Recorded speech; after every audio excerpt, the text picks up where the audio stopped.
Hey guys, welcome back to another video, and today we're going to look at something very basic, the late switch, which can be done anytime, anywhere on the touch field.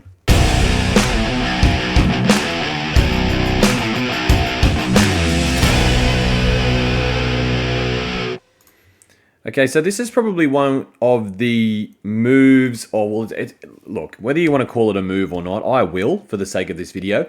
And this is something that has stayed in the game that was very popular when teams were playing seven-a-side. So seven-a-side stopped, I know in Australia in about I think it might have been 1996. But this was a very popular move, and also because back then you could park your defense just on the try line and not need to move forward. So it wasn't so much attacking offside players, it was trying to create holes. And when I say you can do this anytime, anywhere, I mean that because you do not need to dump the ball. Right, so how do we do the late switch? This is the player with the ball, and all he's going to do is try and get his opposite number to start chasing hard laterally or sideways. So he is going to take off at the next player, his inside shoulder, which is this shoulder here, his inside shoulder. So he's just going to start gunning it that way. Now he can't come in this link here, because if he comes in, then it's just a 2-on-1 here. He just runs into the hole.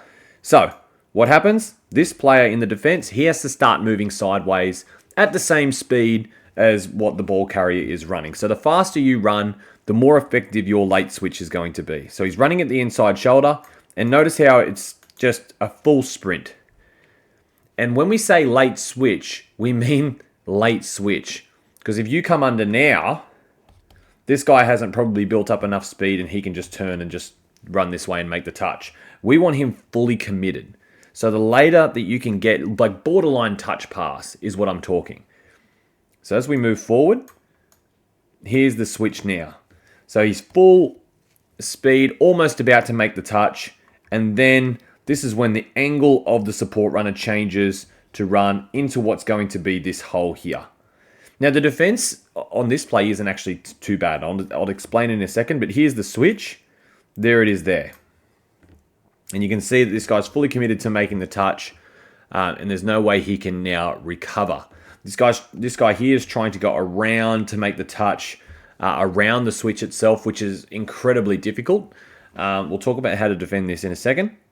But this is just on the last touch. Like, a lot of people will say kill the ball, try to get a good defensive set, which is fine. But in my mind, if you can try and score a try, try and score a try.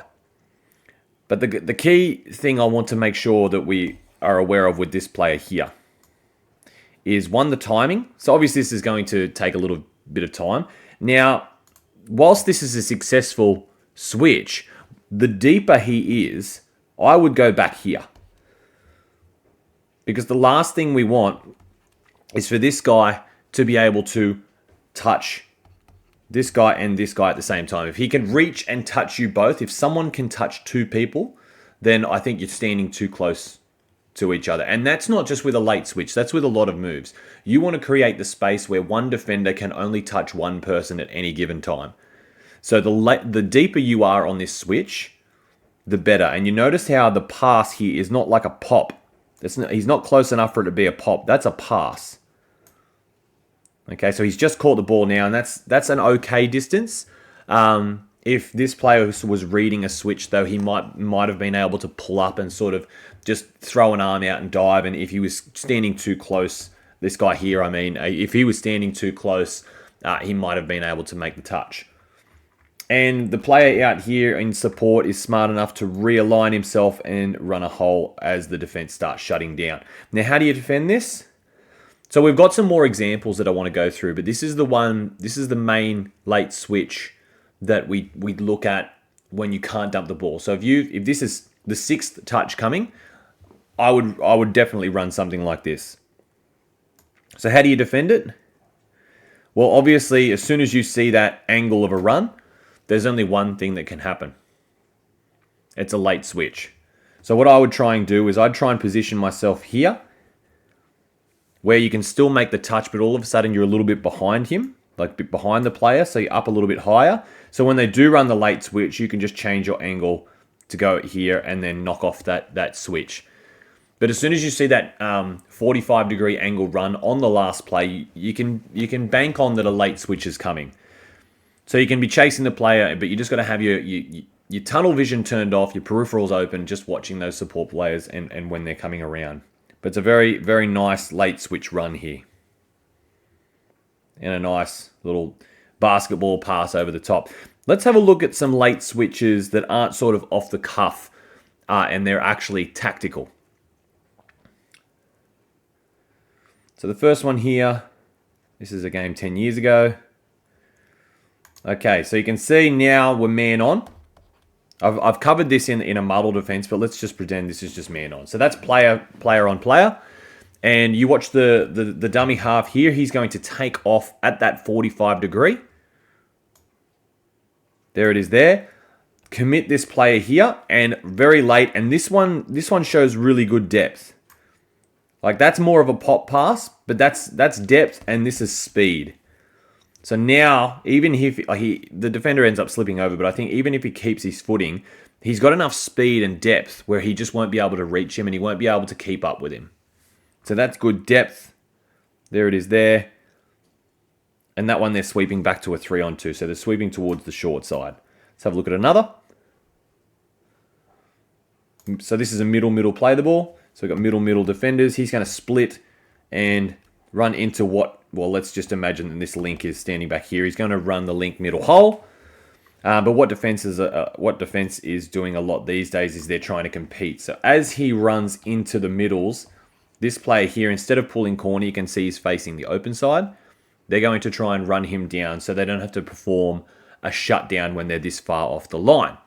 Okay? So, but because that middle starts competing, here it is now. You can see now he's starting to run.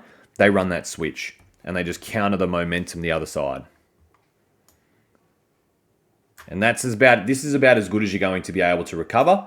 This is actually a really good recovery from the defense. However, now all of a sudden we've got another angle going the opposite way with more of a desperation chase. So we've just brought him one way. Let me see if I can get rid of these lines. We've brought him one way, which was this way. Then we've done the switch. We've forced him now back this way. And guess what happens now? Another switch. So it's the double switch. One of my favorite moves. And I think it's extremely underrated, the old double switch, because once you there's no way you can recover. It's just too hard on your ankles, your knees, and you can see he just sort of falls there. So an excellent recovery off the first one, but the second one you're just asking too much out of one player. I'll go to one final example.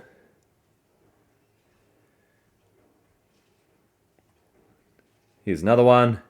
There's a step. So, taken off from dummy half, and it's man on. This guy is manning up with this guy, and he's taken off this way, and then he's going to step, and then there's that 45-degree angle run. All right, every late switch starts with a 45 angle degree run as hard as you can. So you'll see him turn around here. There's he starts to run, and there's the depth. That is perfect depth. That's a good 5 meters. Okay, so now, even if this player can recover, the guy that's switching under is at speed running the opposite way. So all of a sudden now it's a foot race, whereas you've pretty much got one a head start and two a moving start. And that's the lateness in perfection there. I'll just play it through because I haven't actually played this one through yet. It'll have to be slow motion because I've already drawn on it. It's just the way the software works. There's the 45-degree run. That's how late the switch is.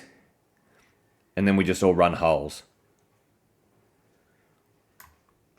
So that's the late switch, guys. So the key things to remember here are depth, speed, and timing.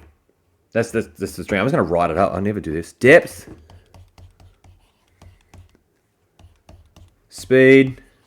I've just realized I've left the cursor on this video.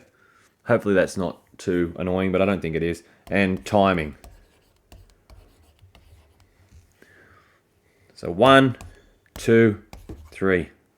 That's actually kind of cool. I like the drawing, that thing there. But yeah, that's what you got to remember. But thanks for watching, guys. We'll see you on the next video. Don't forget to subscribe and become a member, because we do a lot of, I think I've got about 14 members only videos now that go from very basic stuff to more advanced sort of movements and things like that as well. Cover everything, and you get to request what comes next. But again, thank you. We'll see you at Touch Footy. It's very exciting because in Australia we're coming to the end of winter, so summer season's about to kick off, and we will have lots more stuff there to talk about. Bye.